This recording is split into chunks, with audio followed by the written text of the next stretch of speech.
Okay, here's the mic, so I'll just pass the room to you. Thank you. Okay. Good morning. Good morning. How is everybody? Great. Fantastic. Okay, so this morning, we're going to be talking about mindfulness. Okay? And how mindfulness fits in with Qigong, but what is mindfulness? I'm going to ask you guys right now, what is mindfulness? In your mind or your viewpoint, what is mindfulness? Being present. Being present. Fantastic. Anybody else? Conscious Conscious. Conscious of what? of what's going on in your life, of energy. Of energy, of the stuff in your life. Being present with what? Being present with what? With your spirit. Oh, that's a very good one. It's that's a bit of a higher level topic than what we're going to be talking about right now. But actually, but I can't say that because that might lead right into exactly that. So mindfulness generally is defined being perfectly in tune with whatever is going on right now at the moment, and understanding why it's happening. Okay. So how's mindfulness kind of depicted in movies? You know, most of us, when we think of mindfulness, we think of how it's depicted in movies, right? Somebody's sitting meditating. They're looking at a hummingbird. All of a sudden, this hummingbird, everything slows right down. Right? And you see the hummingbird slowly shaking or beating its wings. And you can see the details of the feathers. You can see the muscles of the hummingbird moving as they move. And they say, be fully in the present because there's always something happening. Right? Or you see a commercial where they want to show you how fresh something is. So it's kind of like they peel apart an orange and they see that slow motion orange zest oils popping out and just making you come right into what's going on, and you feel, that's being in the present. You can almost feel the zest from the orange as you see it on TV. All right? And that is a big aspect of mindfulness. But that's physical mindfulness. That's mindfulness of what's happening in the physical moment.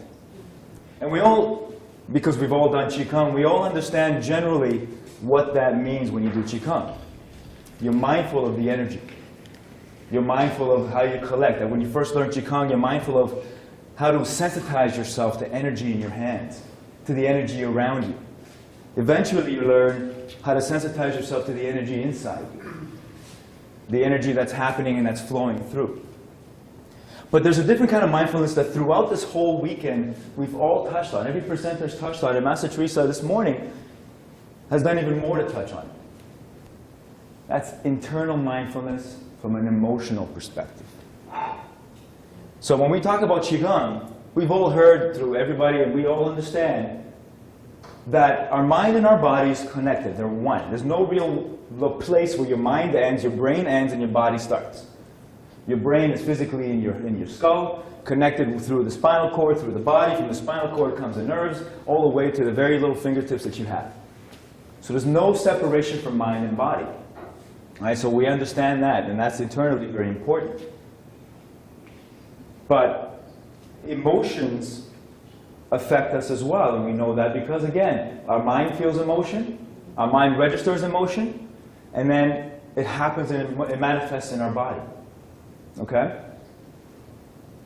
But what else does that mean? Beyond that, why is this important for us to know when we're doing Qigong? Why? Anybody? Connect to higher energy. Connect to higher energy. We get there eventually. Absolutely. We have to start with clearing the lower energy. So I'm kind of giving part of the answer away. Why is that? Relational understanding of creation. Okay. Absolutely. But even something a little more rudimentary than that. When it comes to emotion, if we're feeling stress, what happens? What does stress do to our body? What is our body's response to stress? Tension. Tension. Breaking down happens because of the tension that we never deal with. Breaking down is a chronic condition that happens over time. Right? So tension, but what does that have to do with Qigong? The tension that happens and creates through our own body blocks us.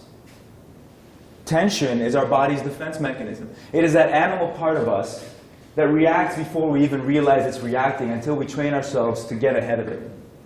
or to catch it, just before we do. All right? But that tension is what creates those blocks within our body that we eventually learn to understand are emotionally based. All right? So first with Qigong, we start with the physical sensations. We purify our body. We heard a speaker yesterday talking about purifying our body through supplementation, the right kind of supplementation, probiotics, prebiotics. That's a start for all of us, because generally we all start from a very physical existence. We start from our body. This is our starting point. We believe, and we've been taught, and we grew up knowing nothing different than we are our body. And so we start from our body. We start from the feeling. And this feeling then starts working as we're doing Qigong. We start to collect the energy, we start to play with the energy, we start to move it through us. We feel our body letting go. We even feel our meridians opening up.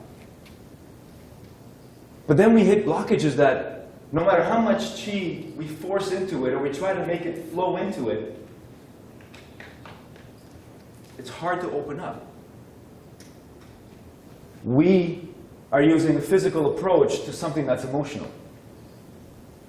And so now we start dealing with and trying to figure out, what is this? So we go to a Qigong master, we go to a healer. And those healers help us through it. They send us qi. We generally understand that they send us qi. And that qi helps unblock whatever it is. Maybe we understand there's a bit of emotion related to that. So then what happens? So, can anybody think of the last time that they had a healing? They felt great. And then they went home and went into the rest of their lives. What happened? Bounce back. Bounce back. I just let this go. What's going on? Something's not right. Then you go back to the healer. Healer goes, relax. Sends qi again. All of a sudden now, great, I think I know more. You go back. What happens now? Life happens again. Bang. Hits us again. So throughout this whole thing, when we're doing Qigong, because we're not just going to the healer, we're performing Qigong. So as we perform Qigong, we see Qigong as that oasis for ourselves. We come home, or we start in the beginning of the day, we perform Qigong, and we start releasing the tension. We just did it this morning. We released tension. But what we've done is start to clear away what's at the surface. We release the tension from the day either before we started or after it's over. We feel fantastic. And the qi does bring our vibrations up. And when you elevate your vibrations, you do your emotions, because your energetic state through your body, your mind and body are one. Your energetic state through your body helps you let go of what's in your mind without you realizing a lot of times. But you will hit those stages where you just can't let go. So you come home, you qi up, you energize. That's what we say, we qi up, right? We energize. Then all of a sudden, day goes, we get stressed again, same stuff happens. We come back, we energize, same stuff happens. We get to a point where we plateau. And what's happening is, we're not actually letting go of the trigger, of the root of what it is that's causing us to feel the tension and the stress to begin with. All right? So here's a good example of the way you think about it. You ever see somebody building a house? Laying down a foundation in a building? Right? First thing they do is to lay down a foundation. So think of the concrete as our qi, right? As qi from the universe. And we use that qi to lay down our foundation. Right? So in the beginning, it's very clear. We put our foundation down, everything's great, we build our building one layer on top of another, and the building gets bigger and bigger. Fantastic. We have a fantastic, strong structure that is us, spiritually, mentally, emotionally. Fully connected, spirit flowing through us, fantastic. But that's not the conditions that we build our foundations day to day, is it? What would happen if you tried to build that building or that house and lay the foundation in the middle of a moving river? So you're going to the river. I want to build my house right in the middle of this river. So you're like, okay, well, if concrete is qi, and qi is infinite, I don't care. I'm just going to pour chi into that thing. I'm going to pour concrete into this river until something sticks. And from that, I'm going to be able to build more on top of that. And that's what we tend to do. So what happens is you pour that concrete into the river, and you're just pouring infinite amounts of it. But that river is washing it away. But eventually, enough concrete pours down that there's enough weight that it holds it. And then eventually, from the middle, it starts to solidify somehow, or some way, somehow solidifies. Or maybe you're building it from the banks of the river, and you're bringing it in and and so from the banks, you're kind of creating a bit of a solid foundation a little bit, but then as it gets to the middle, everything gets washed away.